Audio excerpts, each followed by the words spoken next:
Welcome to another episode of Sisters in Service. This is your host, Kat Corchado. And today I am interviewing Jennifer McNeill. Jennifer, hello, welcome. Hi, Kat, and thank you for having me today. Oh, girl, I read your bio and I was like, oh my goodness. Wait till you guys hear what she does and what she's been doing. And she's a busy woman. I am. So Jennifer is, of course, she's a veteran. So Jennifer, tell us a little bit about your service. You were Army, right? That's correct. I am a 24-year, 7-month Army veteran. I retired September 30th, 2000, out of Fort Gordon, Georgia. I was the Troop Command Sergeant Major. So, and prior to that, I was a first sergeant in Alaska. And if someone was going to ask you to say, well, tell us a little bit about you, I said, okay, it'd be like this. When I got selected for E8, I was on EO duty. I called Branch. And I tell Branch, I would like to be a first sergeant. I don't care where you send me. I just want to be a first sergeant. And then the branch sergeant major is like, well, Sergeant McNeill, what makes you think you'll be a great first sergeant? And I said, because that's what I'm supposed to do.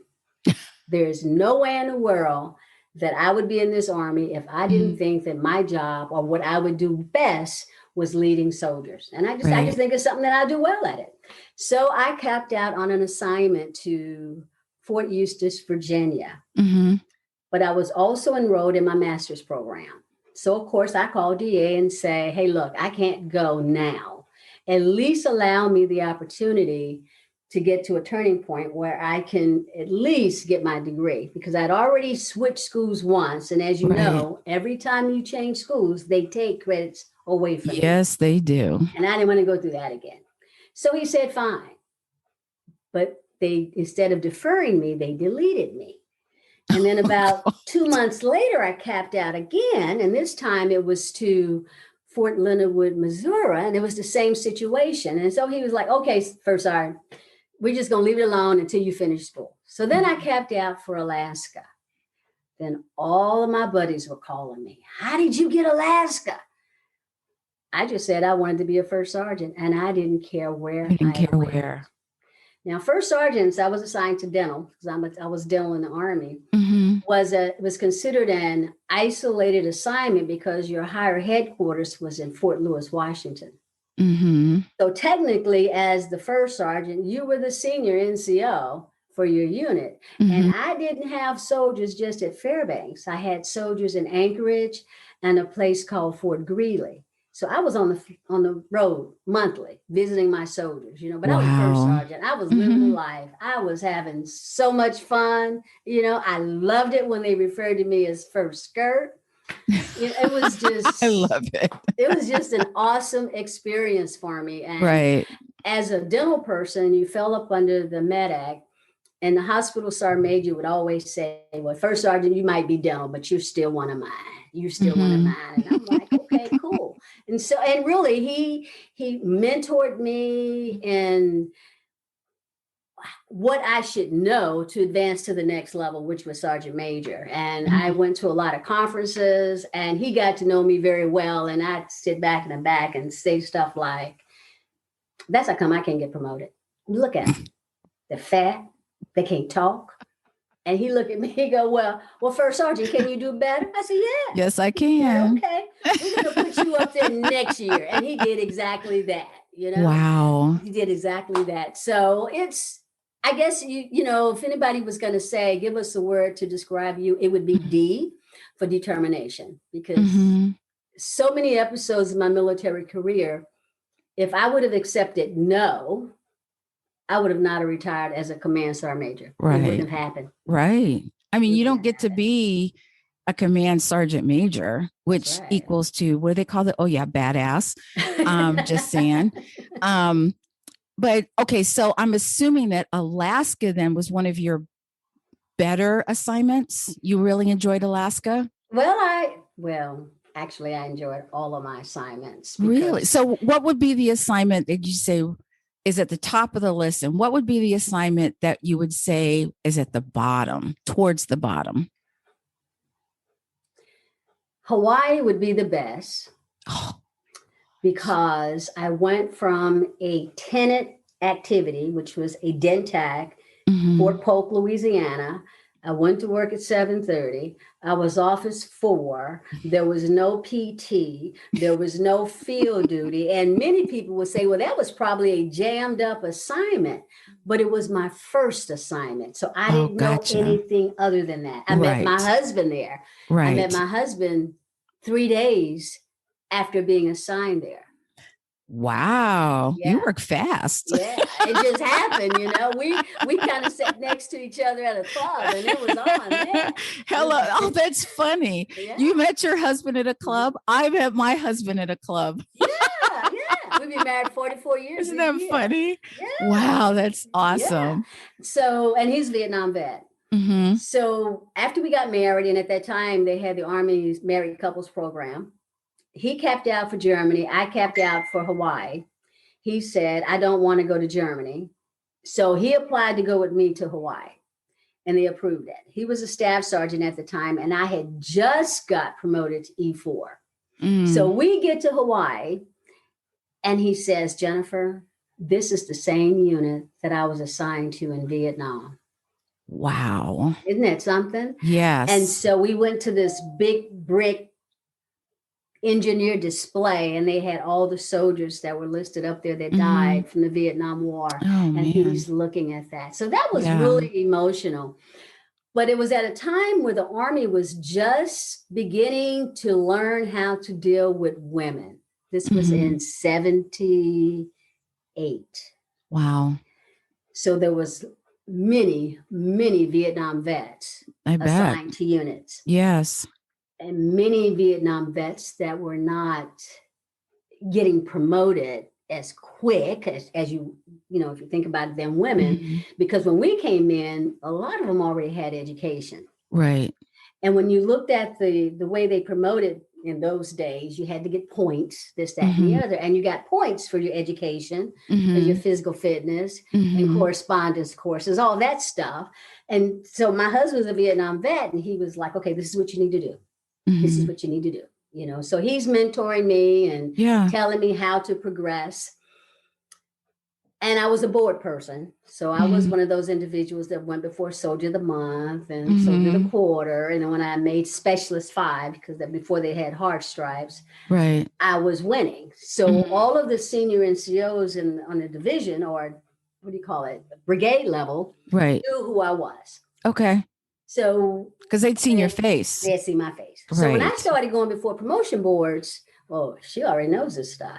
You know, she's our NCO of the quarter, you know, and she's this and she's that. Good. And in the company, it's funny because I'm dental, and I went to school early as a dental hygienist. Right. So in the Army, E1 through E4, they're thinking you're basic dental assistant, and this is how you're going to be assigned. So when I get to Hawaii and they realize, oh, well, she's not a dental assistant, she's a dental hygienist. Then the dentist started seeking you out because they wanted to complete their team. Right. Got it. So I get this captain that comes to me and he says, I would like to know if you would transfer to one of the line companies. And I was assigned to headquarters company, not knowing that headquarters company didn't go to the field as much as the line company. They stayed in the back, you know, but this doctor is telling me, serious now, you don't have to go to the field. You don't have to go to the motor pool. No, I did have to go to the field. You don't have to go to the motor pool. You don't have to pull duty. All you have to do is maintain your dental equipment with the dental assistant and practice dentistry in a field environment. That's it. Wow. So, you know, I'm new in the Army and you're I'm like, not okay, knowing the deal. Sign me up. Okay. And I became promotable. First sergeant calls me in, First Sergeant Bartberger, I'll never forget him. And he says, what you's doing? First sergeant, he says, I don't see you on the duty roster. I don't even see you in the motor pool. And now you're promotable. And I'm like, yes, First sergeant. He says, well, we're going to pull you away from that dentist. And he literally did. He pulled me out of that environment. And I always say Hawaii was where I learned that I did not want to be a technician. I wanted to be a leader, because Gotcha. he took me out of that environment as a dental technician, and he said, no, you're coming back to the unit. Made me a section sergeant, ended up being a NCO of my team because I outranked the dental assistant. Right. And when I'm 86, I ended up being a platoon sergeant. And that would not have happened if those things didn't occur the way they did. If that first sergeant didn't think that I was getting over, then that was exactly that started the ball rolling. That started the ball rolling. So, what was your worst assignment? The one that you were like, okay, I did it, but I'm not going back. Did you have one, or did you like every assignment you went to? Everything. I have never met anyone who said they liked every assignment. I mean, think about it. Hawaii for 3 years. I went from E4 to E6. Went to Fort Lee. Walked into the first sergeant's office, asking him where's my clinic, thinking I'm going to be in charge. And he looks at me and he said, "You see that dental chair over there? You're going back to the chair to be a dental hygienist." Exactly. But it was still a great assignment because I went back and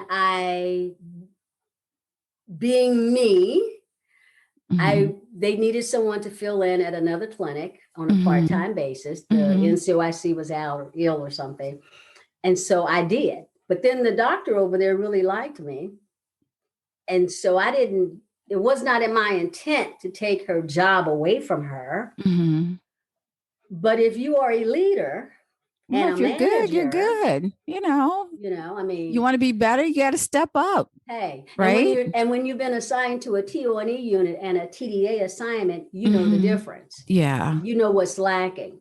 So as the hospital NCO, one of their missions was to go to the operating room. Well, I'm not an OR tech, but I knew that there was a field unit on installation where OR techs didn't have the opportunity to practice their craft in an operating room. So I'm a former TO&E soldier, and it was easy for me to go talk to that first sergeant and say, do you have a OR tech that want to go to the operating room once a week? If you send him to me, I will teach him the dental tools where he can assist that dentist in the operating room, because guess what? I didn't like going to the operating room. You had to stand with your hands up like this all the time. You couldn't wear nail polish. You're like, nope, nope. So you put your thinking cap on and you decide how you gonna make this happen to satisfy this doctor and satisfy you as exactly, without going through too many changes.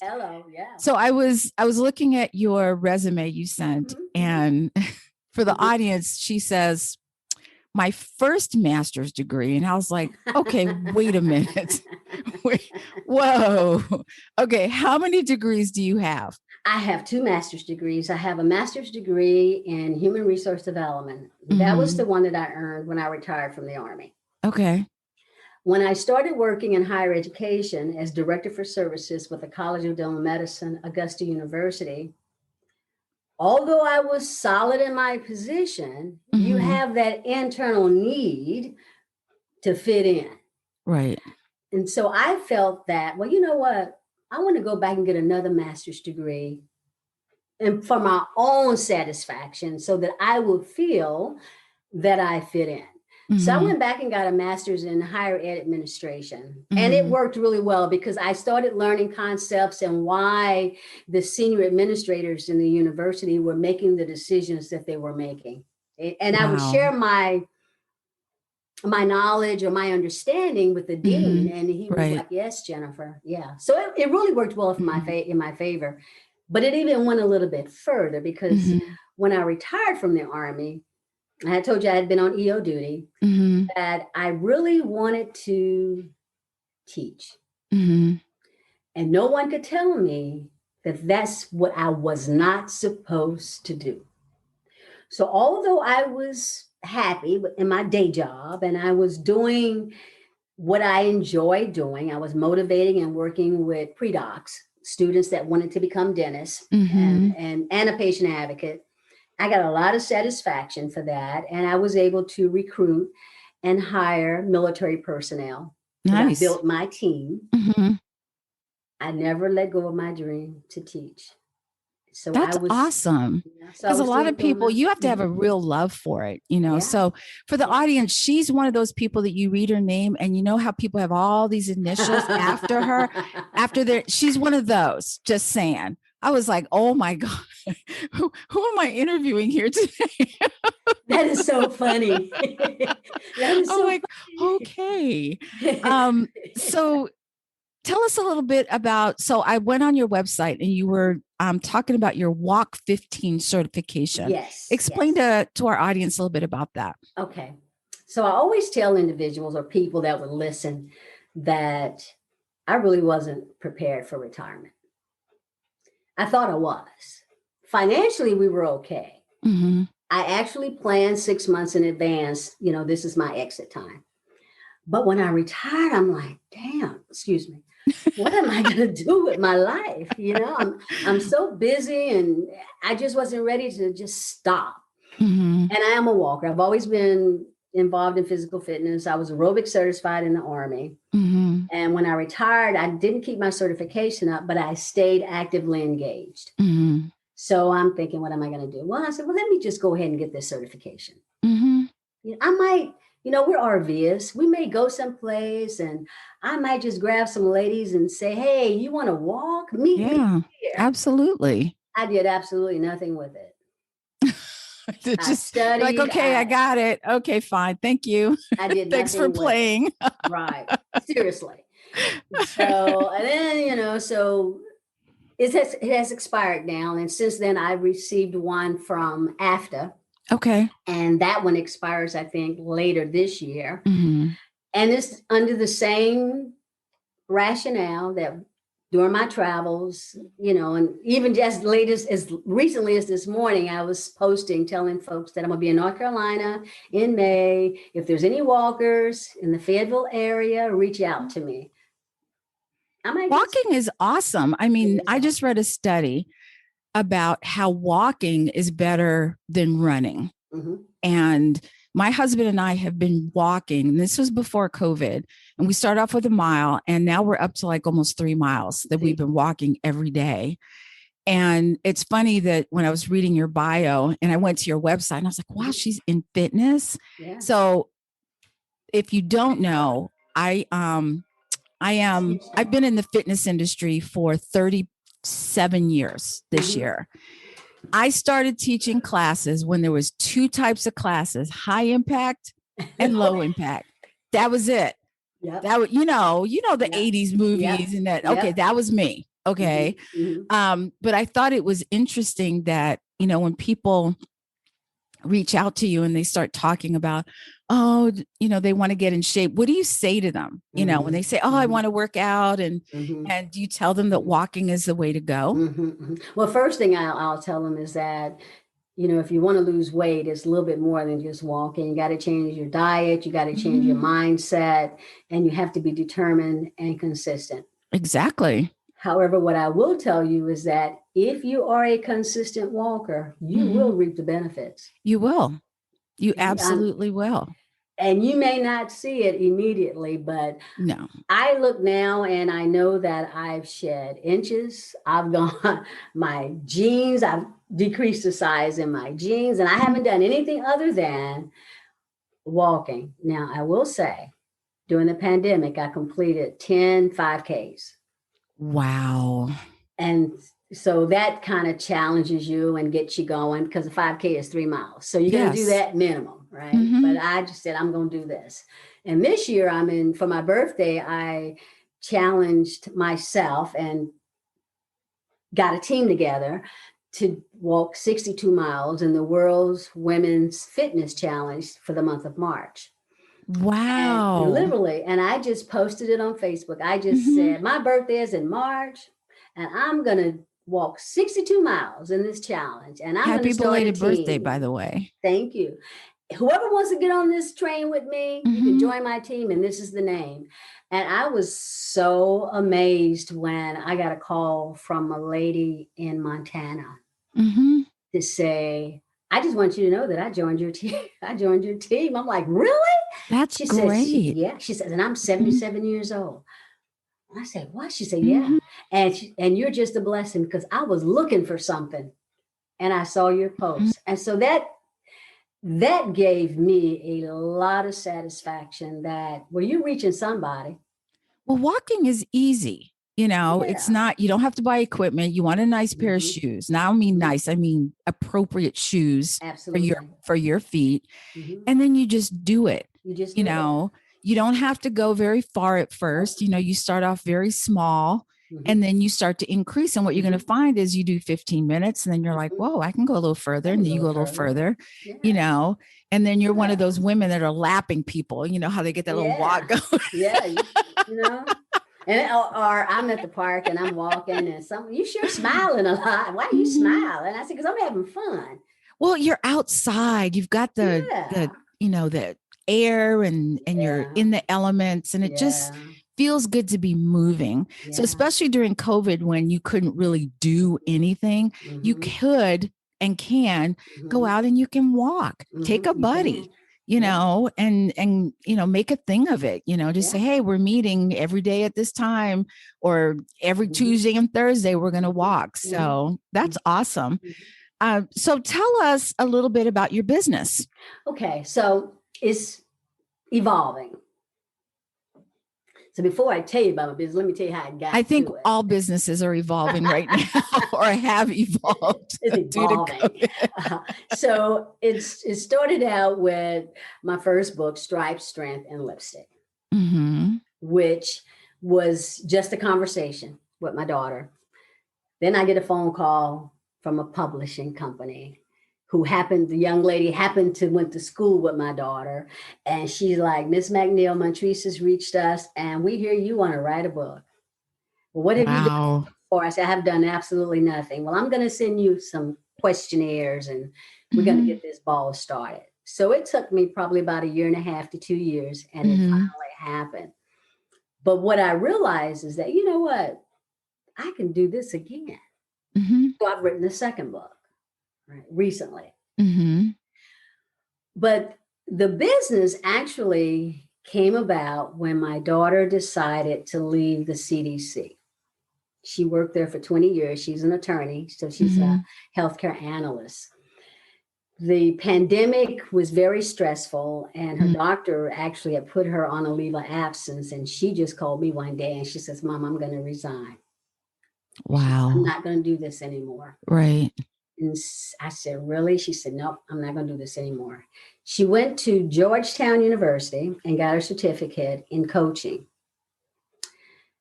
called the Strut program. Okay. And so she said, Mom, I'm going to enroll you in my course. I'm like, okay. So then I became privy to all this information. Mm-hmm. And I said, you know what, Montrese, I can have my own business. She said, what kind of business can you have, Mama? I said, well, I can have a coaching business, but I want to have a coaching business, but I want it to be something that I can involve physical activity because Right. I really believe that when we're walking, your mind is going. Those creative juices are flowing. If you got Ain't a that the problem, truth? yeah. And That is so true. I'm sorry, I didn't mean to isn't it? interrupt. Go No, ahead. but it is true. It is. Very true. And I told her, I says, I want something that I can use my enthusiasm and my energy, and I can just talk to people when they're walking. Say, come on Mm-hmm. now. Now you know better than that. And she's like, okay. So she started sending me all this stuff, and I'm not as aggressive at that as with Right. other clients. Because I Right. tell my daughter, I said, you know what, you work at your speed and I work at mine. Mm-hmm. But she will call me and then I'll start telling her what my thought processes are because I write everything down. And she said, oh, okay. Well, you got a name? I said, yeah, 360-degree coaching. And she said, why? Because it's the whole person concept. Ain't it though? So that's the nucleus of it. Mm-hmm. And so from that, we've been working on some other things, but I'm saying it's evolving because I can't sit here and tell you that it's actually going to be a coaching platform. Right. I can't say that. I'm just saying that it's in my mind. I visualized it. She gave me a branding package for Christmas and I'm getting all excited. Look at you. But realistically, I keep telling her I'm retired. right? So I want to do stuff that's fun Yes. when I want to do it. Yeah. I don't want something that from 8 to 5 I have to do every day. So I don't want to do No, that. that's no fun. So that's what 360-degree coaching is Coaching all is, about. yeah. And it was It, something that I could use my book, because it's going through life's challenges, choices, and change. yes. So And what is, okay, say that name again and then tell us what the book is about. okay, it's titled Maneuvering Through Life's Challenges, Choices, and Changes. And it's literally about decision making. Mm, Is that we can deal with issues and obstacles if we use a decision making process. And it's a very simple one. In my book, I share OMR, which is outcome, method, and resources. got And it. I use it in my professional as well as my personal life. Mm-hmm. And one example I use in the book is that when the dean, I work for the dean, would call me in and say, Miss McNeill, we want you to do something. And I would look at him and say, well, you tell me, what does success look like? Mm-hmm. Because if I know what success looked like for you, then I can develop my plan and tell Right. you what I'm going to need to make it happen. Mm-hmm. Outcome, method, and resources. I think what's interesting is as I've gotten older, Mm-hmm. for me, making decisions has been this gut thing, this gut instinct. Mm-hmm. Like when I'm having a difficult time and I can't choose between one or the other, and that's usually when I'll go for a walk. I'll just walk. And I have my music on and I'm just boom, boom, and I'm going. And then I get home and I'm like, okay, I know what I'm going to do. I know what I'm going to do. Yep. But a lot of times it's that something pulling me in a certain way. And I have learned as I've gotten older to go with that gut instinct. What I call mini reflections. And it's just really interesting that your gut instinct doesn't, even though everyone's like, go this way, do this, did it. And you're like, something's pulling me this way, in the opposite direction. Don't deny your gut instinct, especially for women. Women have it more than men. And when that gut instinct talks to you, listen. It's a huge lesson. I've gone against my gut instinct many times and I've been wrong many times. and I wish I'd have done that. How come I didn't do that? It's like this at the beginning of the pandemic, and I'm a Toastmaster, I don't know if you knew that. And so as a been a Toastmaster for years, I actually joined when I was in Alaska as a first sergeant. However, here I've been president of a couple of clubs. So at the end of the year, of course, they're saying, Jennifer, why don't you be our area director? Well, for 3 years, I said, no, I don't want to do that. I just like being at club level. Well, then the pandemic kicked in. And it's like, what am I going to do in my time? So I just said, you know what? I'll be an area director. So that's exactly what I did. I decided to do that. Only because I didn't have anything to do. Well, now the year is over and they're asking me to serve as area director again. And I'm like, no. Oh, but Jennifer, this and you know the job and this, that, and the other. But I'm like, no, it absorbed too much of my time. That's what I was telling my daughter. I said, because I'm retired. You did it and you're glad you did it, but you're like, okay, been there, done that, bought the t-shirt. Yeah. And my gut told one day I was in my office and I just became a representative with Zaya Activewear, which is a company. And I was working on some things for that. And I got my Toastmaster stuff right there. And then I realized right then, you can't keep doing everything. Something's got to give. Yeah. Because you are retired. And treat my daughter like, she said, well, Mama, what you going to give up? I says, well, I'm going to still be a Toastmaster. I'm just not going to be an area director. Right. I'm still going to be involved with my clubs. Absolutely. But I don't want that responsibility any longer. I want my energy and my enthusiasm and my creativity to go towards my business. And I'm retired. I still want the freedom to go when we want to go. And she's like, okay, Mama. Yeah. Okay. Yeah. And I think sometimes when you try something and it fails, it's not because you're a failure, because it's because something that wasn't your thing. Thank you. And I've had that happen. I tried that, like, oh, this is great. And I'm like, you just don't have that that drive. You don't have that Yes. enthusiasm. Yes. You're like, oh, I don't want to do that. And I'm like, well, why am I doing this? Thank you. And so, I've had a lot, like fitness is a big passion of mine. But as I've gotten older, especially during COVID, I said, well, what can I do? And I've been thinking about doing a podcast, and I was like, well, let me go do this. And I am loving this. I am loving this. And so, someone told me to find something you love and then make money doing it. There you go. But here's the thing. If someone doesn't pay me to do this, I'm still okay with it. So talking about your book, Maneuvering Through Life, Challenges, Choices, and Changes, who is your book targeting? Is it everybody? Who's your best audience? It could be everyone. It was written from a conversation with my granddaughter. My granddaughter is also an entrepreneur. Of course she is. It's in her blood. She has no choice. She just recently opened up her lash studio in Atlanta and is doing very well. Wow. She went to Avita Beauty College and decided she wanted to specialize and went to school, I guess, to do the eyelashes. But we were talking one day and she said, and then she calls me Granny. She says, Granny, I'm going to Vegas in a month. So about, say, 3 days prior to her departure date, I called her and I said, well, how things going? She says, I'm going well. I said, well, are you ready for Vegas? It just didn't feel right. That good again, not to go. And I paused and said, doesn't it feel great when you make a decision and all the stress just goes away? It just goes away. And she said, yes, ma'am.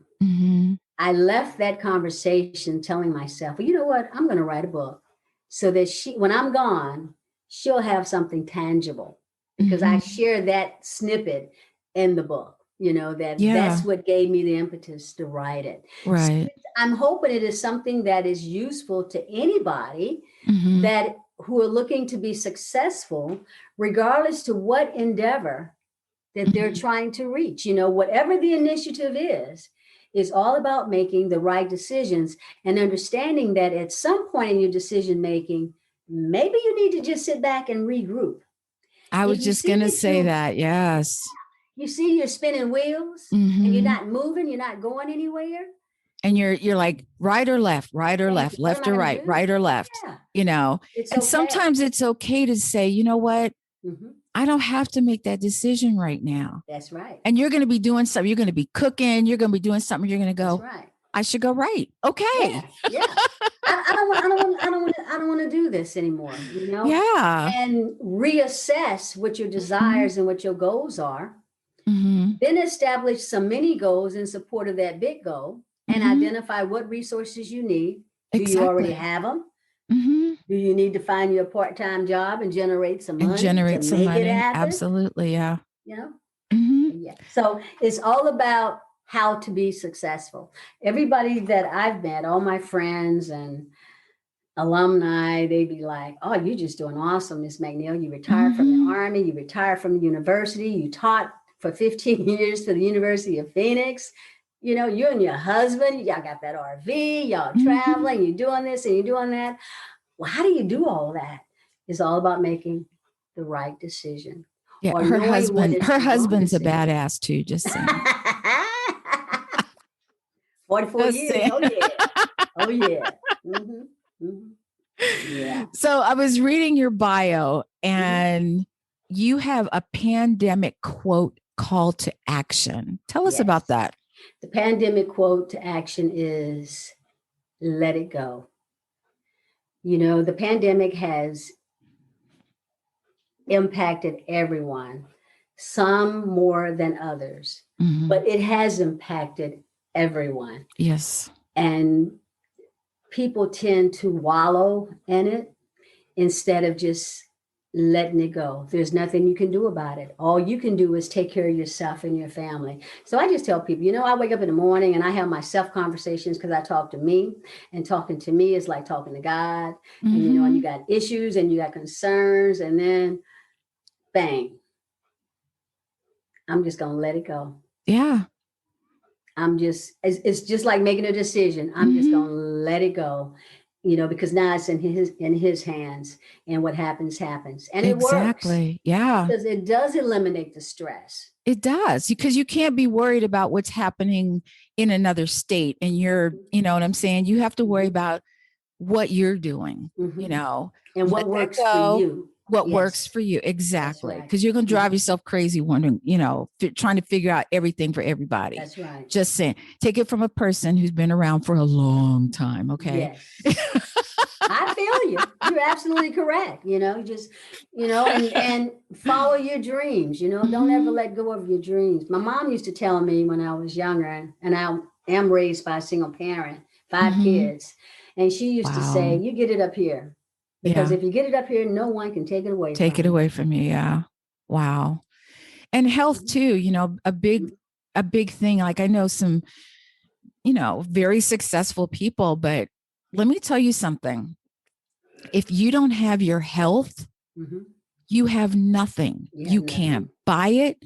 Nope. You can't barter for it. Nope. You can't borrow it. It's you either have it or you don't. So take care of your business. That includes your health. And I'm going to get off my soapbox right now. But you're right. Yeah. You're absolutely correct. Yeah. I was up at the university the other day, when they had my teeth cleaning, and saw some of the staff, and they, oh, Miss McNeill, you look so good. I can't believe you've been retired 5 years now.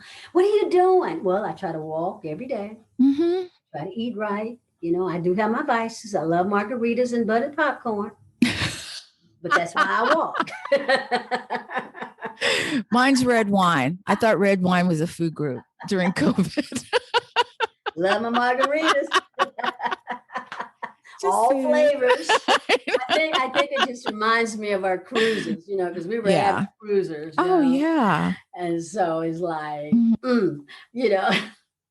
But technically in my book, I also talked to people about how I planned our trip to South Africa.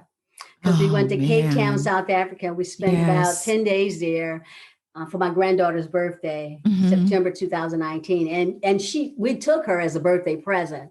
So it was 5 of us.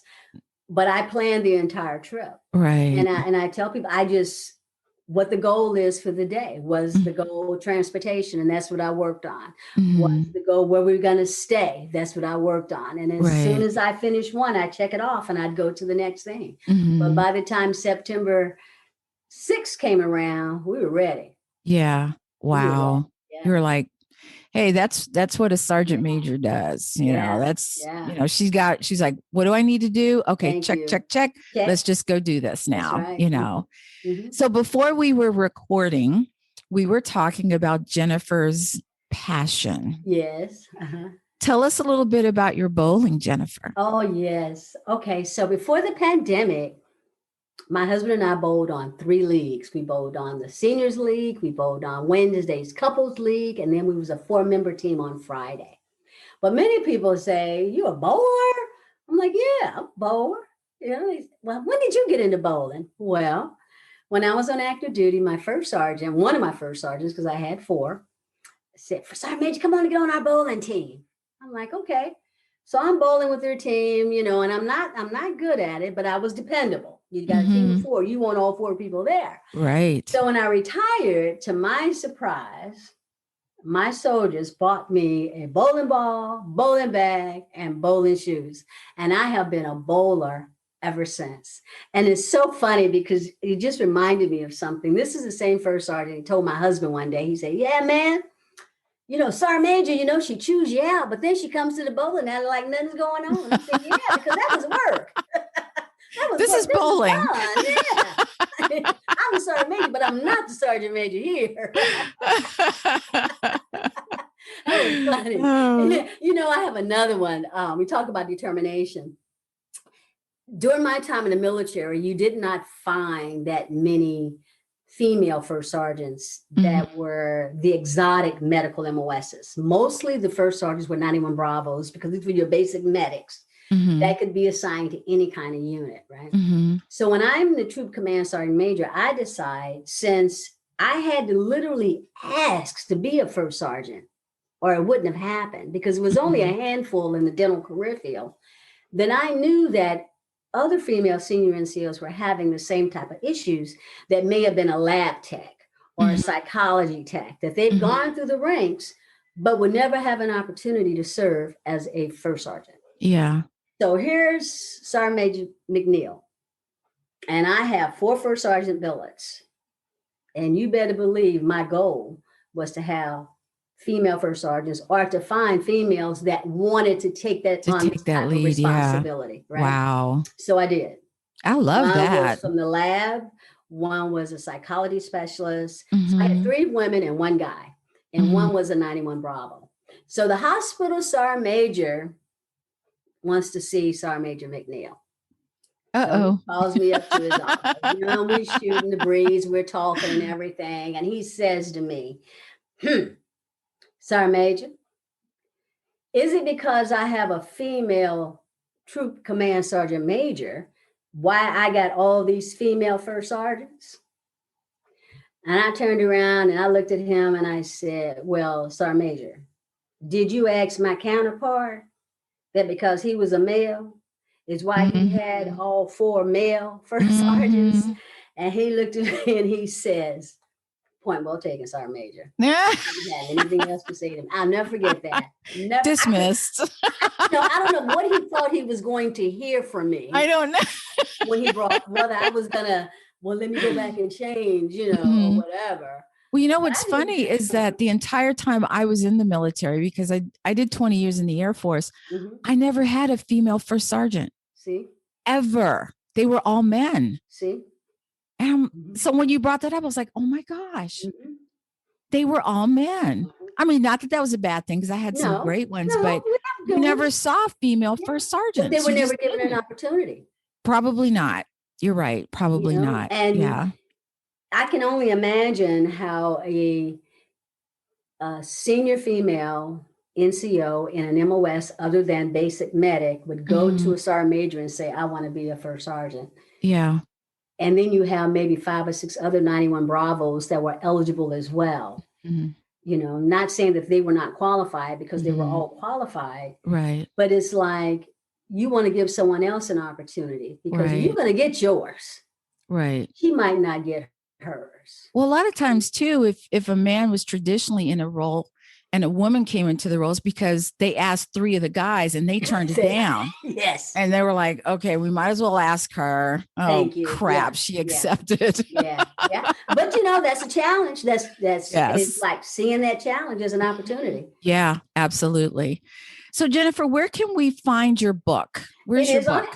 It is on Amazon now. Okay. You can either type in my name or Maneuvering Through Life's Challenges, Choices, and Change. And you can get, and the other one is as well. I'll make sure I put those books in the description too, so people know where to get them and the names and everything. And what's the best way for people to contact you? They can contact me either on my website, which is First Skirt, I think is what I got all these. I like that. First Skirt. First Skirt. That. When I was setting it up, it was like between Stripe, Strength, and Lipstick, which was my first book, or First Skirt. And someone asked me, well, where did you get that name from, Stripe, Strength, and Lipstick? Well, when I joined the Army, women were not accepted that well. When they joined, they had these negative connotations. This way, or you were that way. Yeah. And so it was important to me to say, no, I am a woman. I am a female. And you can't, they never said you couldn't wear lipstick. So it's, and you're a leader. Hello. Stripes, strength, and lipstick. That's a dangerous combination right there. It was just significant of the times, and it was catchy and it was ringing and it says a lot. But First Skirt, also, I'm on Facebook and Jennifer McNeill. I'm on Instagram as Stripe, Strength, and Lipstick. And in any one of those forums, they can message me from that. And then I'm a Toastmaster as well. So super talented, just saying. Well, Jennifer, thank you so much for being a guest on Sisters in Service. I'm so excited that you said yes to be on here, because we've had such a great time. And I will make sure that everyone knows how to contact you if needed. And I hope that we'll get to see you again soon. Thank you. And thank you for having me. And it has been a lot of fun. I enjoyed it. Well, thank you so much. Well, thank you everyone for listening to Jennifer and I have this amazing time. Sorry you couldn't be here, but it was a party. But I hope that you will join us again for episode 16, where I will be interviewing a Vietnam veteran who orchestrated the first ever honor flight for women. So in the meantime, I hope you will take care of each other, stay safe, and until next time.